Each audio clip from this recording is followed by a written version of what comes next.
Tous auraient aimé être à nos côtés ce soir. Seuls certains d'entre eux étaient disponibles. Voici le premier de ces artistes qui soutiennent ce joyeux sauvetage. Je ne sais plus voir dans le ciel qu'une seule étoile, qu'un seul nuage, selon ma tristesse ou ma joie.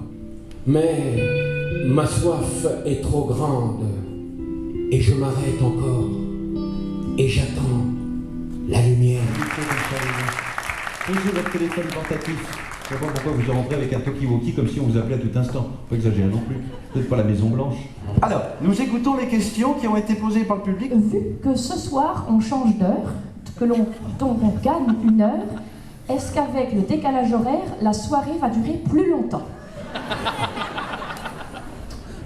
Donc une question œnologie. La monte en pougne se conserve-t-elle mieux couchée ou debout? Est-ce que c'était vraiment le moment d'acheter un château? Et du coup, je rebondis, puisqu'après on m'a demandé est-ce que ça serait pas le moment de le revendre?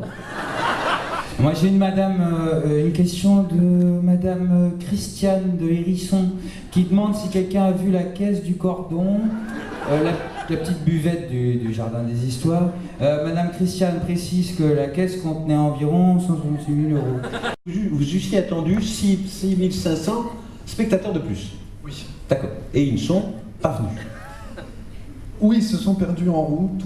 Enfin, Pourquoi donc ne sont-ils pas venus? ça c'est Yannick. C'est de ma faute, mais je crois que de toute façon, moi j'étais dans une annus horribilis. La Gâtine est un pays pas facile. À mon avis, il y a des mauvais livres qui traînent encore. Le seul prix Goncourt qu'on a eu ici en Gâtine, Ernest Perrochon, tu lis 3 lignes et t'es déjà mort, tu t'es pendu. Ce que vous essayez de nous dire, c'est que s'il y a un déficit abyssal, ce serait la faute de M. Perrochon. Après, non, ça, faut pas tout mettre sur le dos d'Ernest Perrochon non plus, non. Mais il y est pour quelque chose. On est en bon espoir de combler la moitié du déficit pour la fin de l'année 2012. Tout ça par des moyens légaux et honnêtes.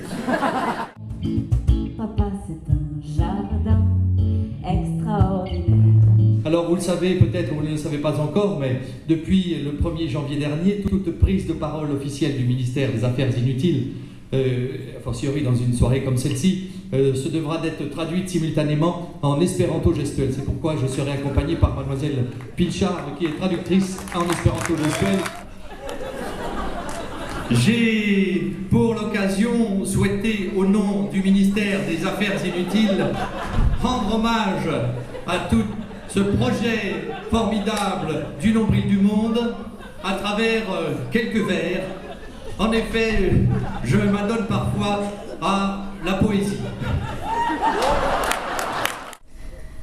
Depuis que Adam a croqué dans la pomme,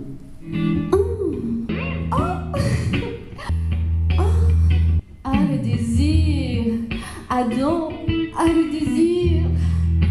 Je vous prie de m'excuser, mesdames, mais j'ai plus envie, moi. Mais enfin, je suis président, je vais déléguer. Denis, si tu veux suppléer et lire mon discours, ce sera gentil. Et bienvenue à l'Assemblée Générale des actionnaires du Nombril du Monde. Vous avez claqué le billet et vous voilà promu actionnaire parce que vous êtes désormais entré dans le grand capital du Nombril, the capital of the Nombril. Oh, qui je veux lui faire fortune. Quand au fond on connaît le Gâtinais, on se dit que le Gâtinais est un gars exceptionnel, que la Gâtinais est une femme à poil. Parce que le Gâtinais survit à tout, même au gramoxone, tu mets du gramoxone une année sur du Gâtinais, leur pousse l'année d'après. Libèche. Et oh, mais les coquets, ne nous en faites pas tant goûter. Et